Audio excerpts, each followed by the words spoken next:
Hello, friends. It is hockey playoff season across the AHL and NHL, and the Manitoba Moose are looking to stave off elimination against the Milwaukee Admirals at home.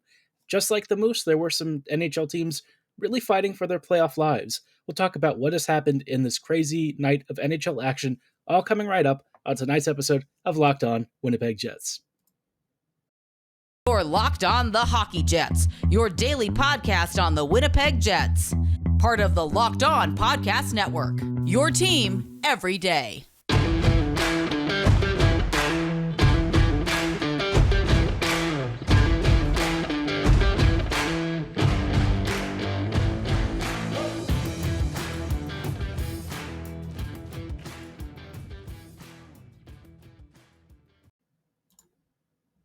Hello, friends, and welcome to tonight's episode of Locked On Winnipeg Jets, part of the Locked On Podcast Network, your team every day.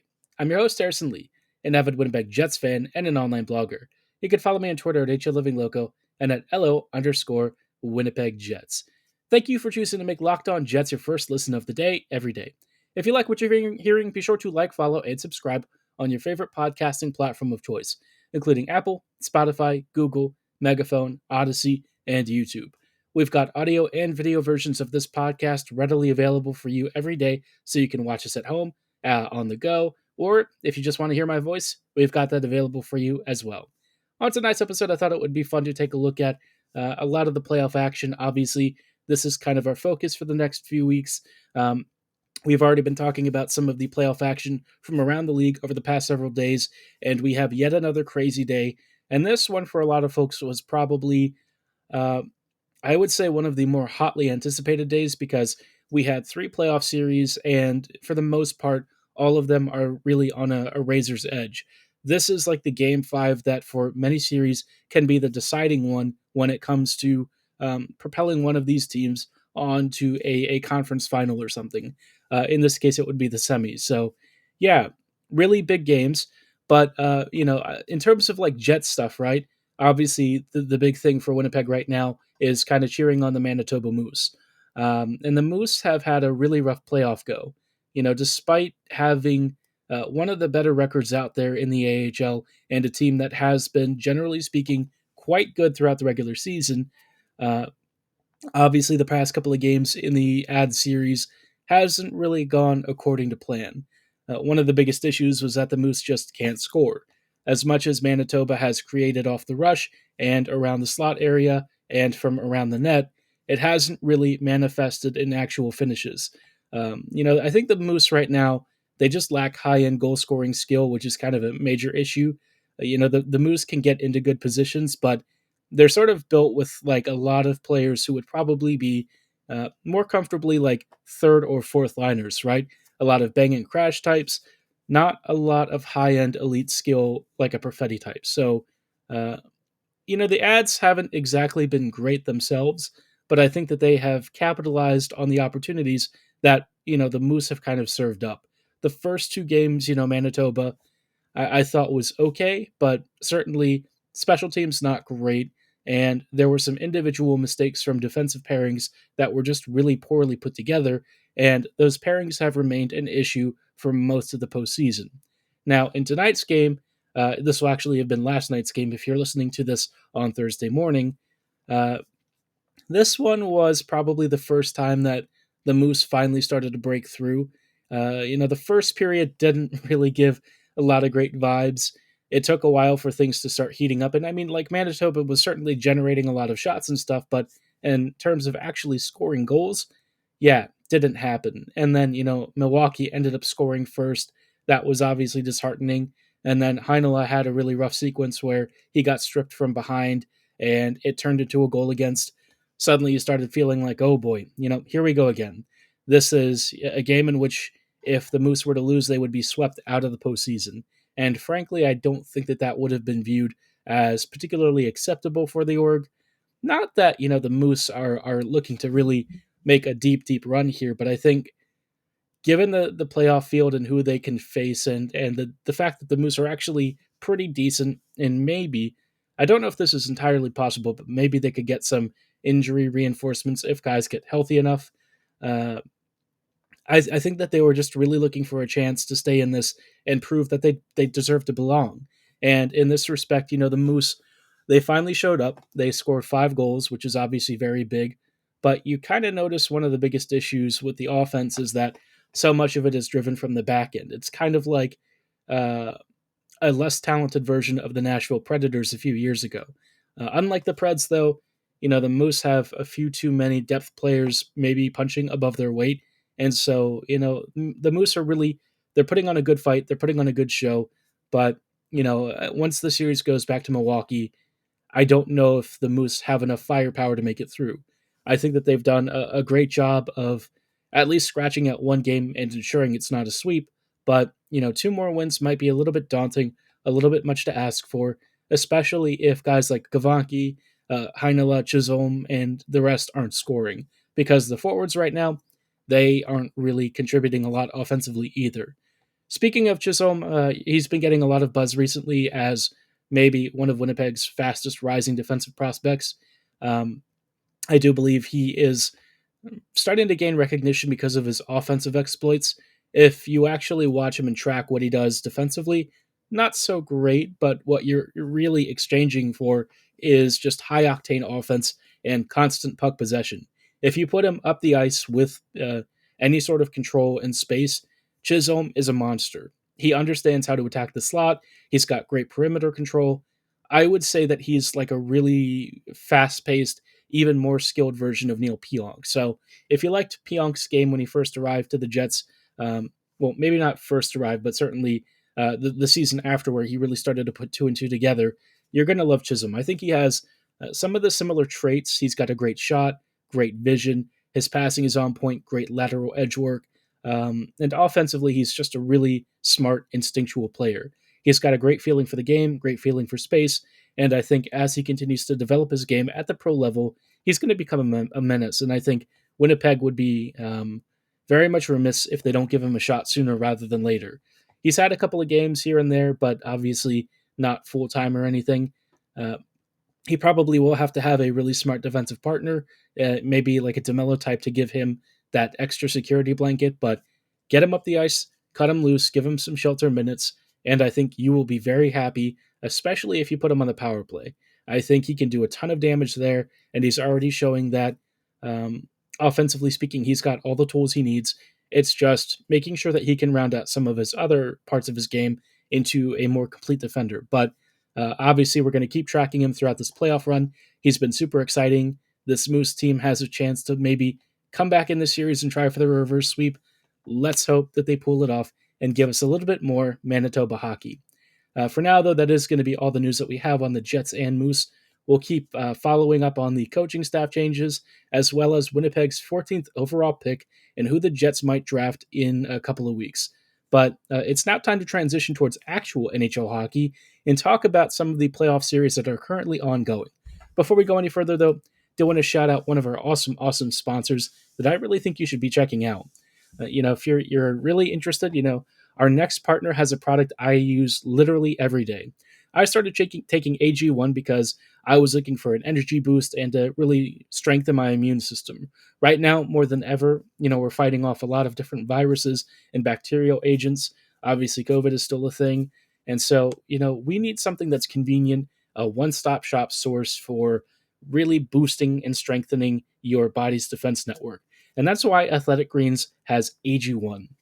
If you're wondering what this stuff is, it's a powder that you do 1 scoop of, you mix it with water, and you drink it, and you're going to get 75 high-quality vitamins, minerals, whole food sourced superfoods, probiotics, and adaptogens, all built to help you sustain your internal body network and really give you all sorts of benefits. Now, if you're wondering, is this stuff tasty? Yes, it's actually pretty darn good. And more importantly, for all of you with like dietary restrictions or specific dietary plans like keto, paleo, vegan, what have you, AG1 is perfect for you. It's dairy-free, gluten-free, so you don't have to worry about that. There's almost no nasty chemicals or artificial flavorings and stuff to ruin your day. And it's only got less than 1 gram of sugar, so it's really healthy for you. I think it's great, and what's really awesome about it is it costs less than $3 a day to help fortify and invest in your mental and health and physical health. So really, you can't go wrong. AG1 is awesome. And if you're really interested right now, it's time to reclaim your health and arm your immune system with convenient daily nutrition. Again, it's just one scoop in a cup of water every day. That's it. No need for a million different pills and supplements to look out for your health. To make it easy, Athletic Greens is going to give you a free 1 year supply of immune supporting vitamin D and 5 free travel packs with your first purchase. All you have to do is visit athleticgreens.com/NHL network. Again, that is athleticgreens.com/NHL network to take ownership over your health and pick up the ultimate daily nutritional insurance.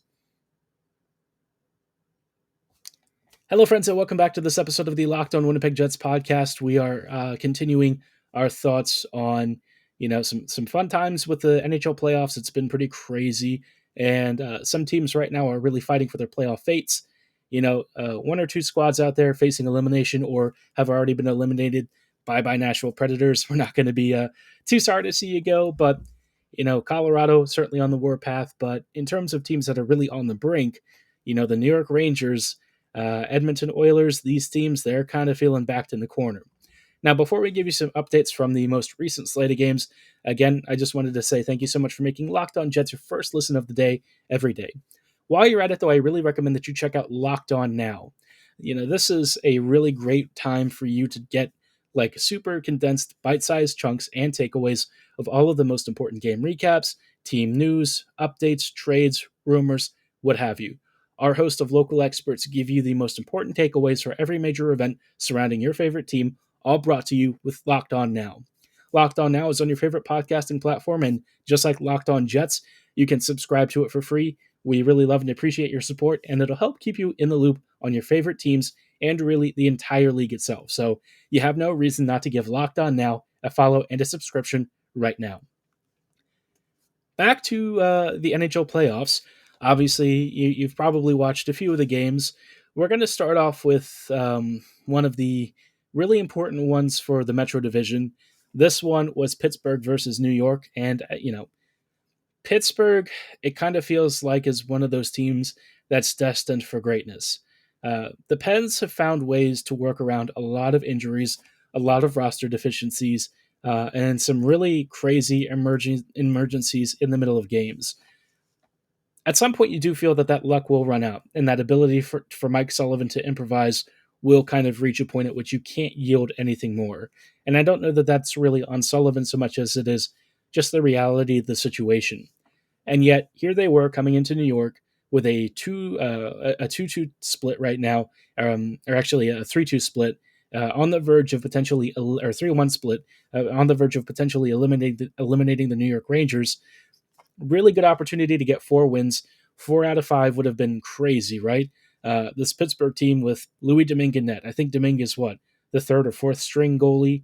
Dumoulin, I don't recall if he was in this game, but the Rangers, they started off a bit slow. Things were looking pretty dire. And when I last saw the game and actually had briefly switched to Washington, Florida, it was still like 2-0 Pittsburgh. And then all of a sudden, the Rangers ended up rallying back. A couple of really bad mistakes from what I was able to catch from the Pittsburgh defense and some of the forwards. And the Rangers capitalized, which is something that in the past, they've had trouble doing. This time, though, they ended up getting the go-ahead goals. They started to storm back, and they had a massive win that I don't think is going to change the series outcome. Generally speaking, the Rangers were still getting outplayed in a lot of areas, and I feel like Pittsburgh is probably going to clean up some of those mistakes. So if they're banking on being able to do this again, I would not really put a lot of faith in that. Now, the Rangers are probably hoping to try and push for 7. If it gets to a Game 7, they'll have home ice advantage. And New York, with their own fans behind them, maybe they could squeeze out a major result and pull off what honestly for me would be a series upset. I know that sounds crazy because I think most of the odds makers probably had the Rangers favored, but if you've ever watched Pittsburgh, if you've ever seen what they do and how they work around the issues that plague their team, you can't really bet against them. They're just too darn good, and they've been so good for years. Sullivan, for me, again, top 3 coach, maybe even the best overall, right alongside John Cooper. You can make all sorts of arguments, but I really feel like not many coaches have managed to pull off more with less. He's had Crosby and Gino and some of these fantastic players, but also a lot of those guys get injured very frequently and for long stretches. And yet they continually find ways back into the postseason, and you're already seeing them very nearly on the verge of taking out the Rangers in round one. So this Pittsburgh team, man, I always feel like they're special every time they make it. I watch them down the Caps year after year. Very painful observations, I have to say. But, you know, the Rangers, they've only got one chance to make this right, and I don't think they're going to be able to pull it off. They haven't been good. The goal scorers have kind of gone silent at really bad times.